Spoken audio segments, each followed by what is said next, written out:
Have you ever had that sinking feeling when something just isn't right? Well, let me tell you about the day that changed everything for me and taught me that sometimes you have to fight for what's yours. I've been blessed to own a beautiful lakeside cabin for over 15 years. It's my slice of heaven nestled between towering pine trees with a perfect view of the water.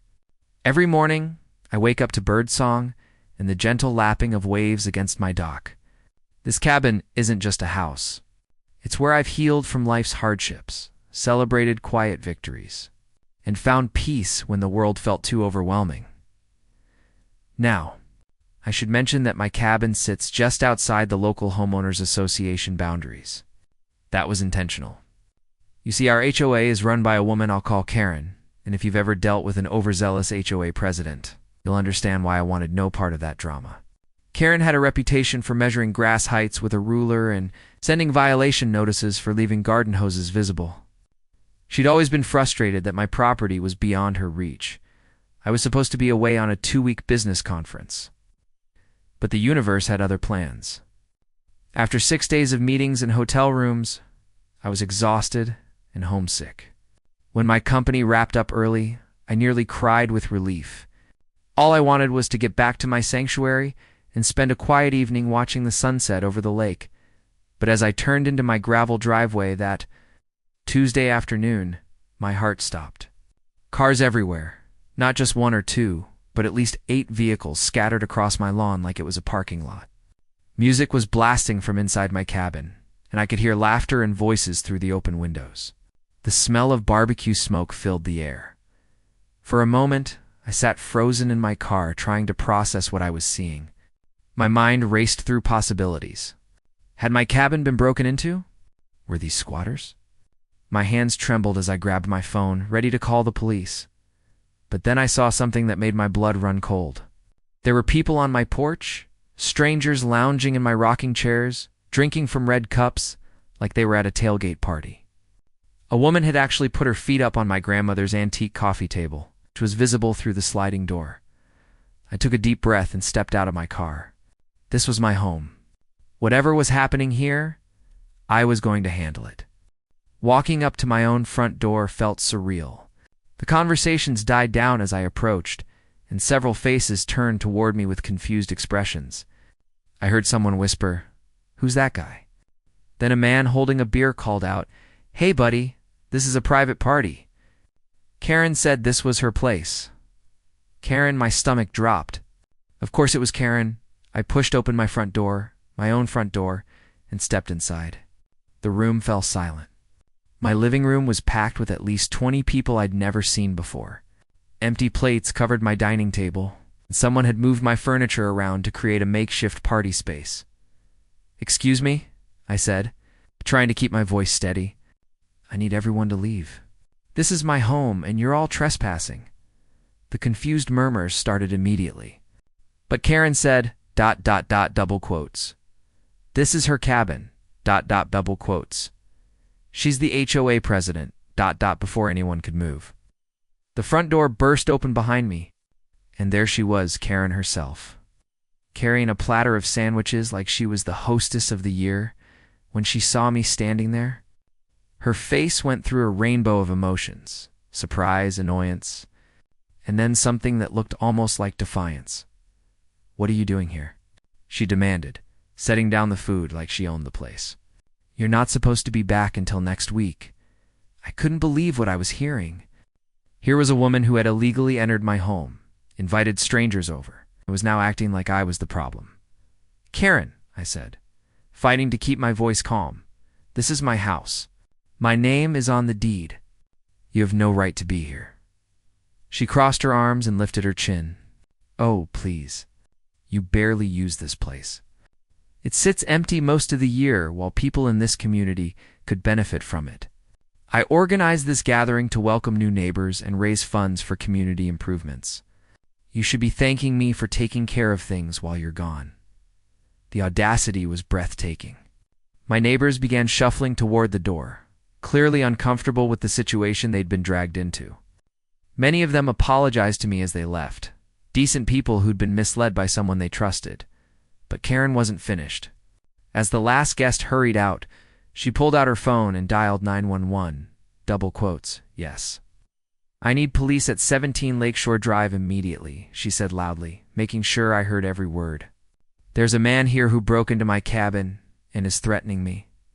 I felt like I'd been punched in the stomach. She was actually trying to have me arrested in my own home. The 10 minutes waiting for police were the longest of my life. Karen paced around my living room like she owned it. Muttering about ungrateful neighbors and property rights, I sat on my own couch, pulling out every document I could find, my driver's license, property deed, insurance papers, anything that proved this was my home. When the police arrived, Karen rushed outside to meet them. Through the window, I watched her point at the house and then at me, her hands gesturing dramatically. I couldn't hear what she was saying, but I could see the officers' skeptical expressions. Finally, they approached the door. Karen was right behind them, still talking. "Officers," she said breathlessly, "thank goodness you're here. This man broke into my cabin and started yelling at me and my guests. I've been taking care of this property for months, and now he's claiming it's his." One of the officers, a patient-looking woman in her 40s, turned to me. "Sir, can you provide identification and proof of ownership?" I handed over my license and the property deed without hesitation. "Officers, I own this cabin. I've lived here for 15 years. I was away on business and came home to find this woman had let herself in and was hosting a party.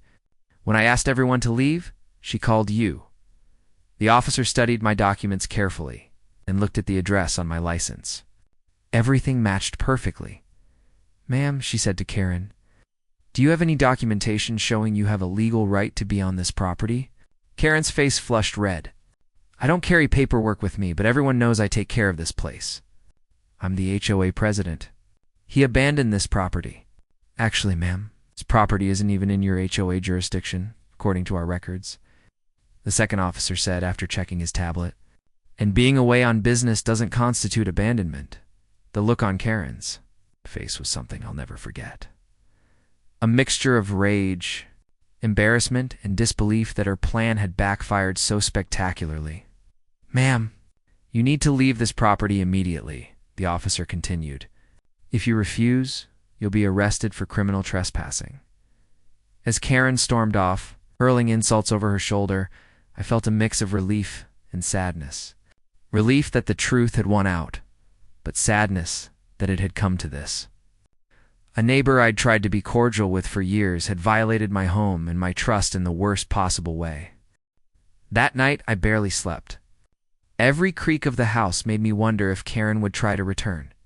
The next morning, I called my attorney, a family friend who'd helped me with the cabin purchase years. "Earlier, this isn't just trespassing," he explained. "She unlawfully entered your property, potentially used it for financial gain, and then filed a false police report. These are serious charges. With his help, we filed formal complaints."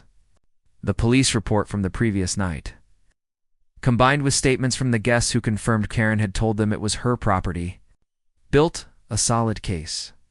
But here's what I didn't expect: the community response. For years, Karen had ruled the neighborhood with an iron fist, citing obscure HOA rules and threatening fines for the smallest infractions. She'd made enemies of good people who just wanted to live peacefully in their homes. When word spread about what had happened at my cabin, those same neighbors found their voice. At the next HOA meeting, a motion was made to remove Karen from her position. The vote wasn't even close. I installed a comprehensive security system on my property cameras, motion sensors, the works. Not because I'm paranoid, but because I learned that sometimes protecting what you love requires being prepared. The legal proceedings took several months, but justice was served. Karen faced consequences for her actions, and more importantly, she lost the position she'd used to bully others for so long. Today, my cabin is more peaceful than ever. I've built better relationships with my actual neighbors, the kind people who were misled that day but apologized and moved on. My morning coffee tastes sweeter on the dock, and my evening sunsets feel more precious. This experience taught me something valuable. Sometimes standing up for yourself means standing up for your entire community. When we allow bullies to operate unchecked, everyone suffers. But when we have the courage to say enough, we create space for kindness and respect to flourish. If you're dealing with someone who's overstepping boundaries in your life, remember this story. Your home is your sanctuary. Your peace matters. And sometimes, the best thing you can do for everyone is simply tell the truth.